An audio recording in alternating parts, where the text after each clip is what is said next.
பொதுவா அந்த ஜாதகத்துல தோஷங்களால தான் வந்து தடைகள் வந்து ஏற்படும். செவ்வாய் தோஷமாகட்டும், ராகு கேது தோஷமாகட்டும், இந்த தோஷங்கள்லாம் வந்து திருமண தடையை வந்து ஏற்படுத்தும் அப்படின்னு சொல்றாங்கல்ல. அதுக்கு இந்த கோவில் சிறப்பாக இருக்குமா? சிறப்பு தான். ஆனா அது நம்ம தனியா பேசலாம். அதாவது ராகு கேது செவ்வாய்னால தான் கல்யாணம்னு கிடையாது. சுக்கிரன்லயும் செவ்வாய்லயும் எந்த கிரகமும் அந்தோடைய நட்சத்திர சாரத்துல எந்த ஒரு கிரகமும் நிக்கலன்னா அவங்களுக்கு கல்யாணம் ஆகிறதுல தடை இருக்கும்.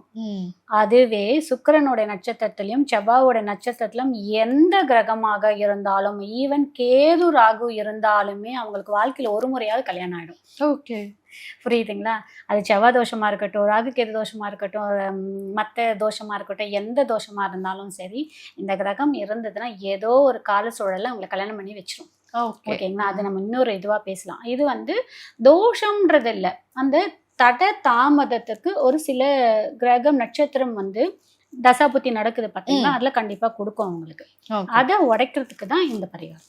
ஓகே, சிம்பிளா ஒன்றும் இல்லை. போயிட்டு நீங்க 2 நெய் தீபம் ஏற்றி விடுங்க. அவங்களுக்கு வாசனை மலரை கொண்டு போய் சாத்திட்டு ஆண்டாளை பிரார்த்தனை பண்ணிட்டு பக்கத்துல இருக்கக்கூடிய ரதியும் மன்மதனையும் பிரார்த்தனை பண்ணிட்டு ஒரு 9 முறை சுத்திட்டு வாங்க. ஆனா 5 வாரம் கண்டினியூவா செய்யணும்.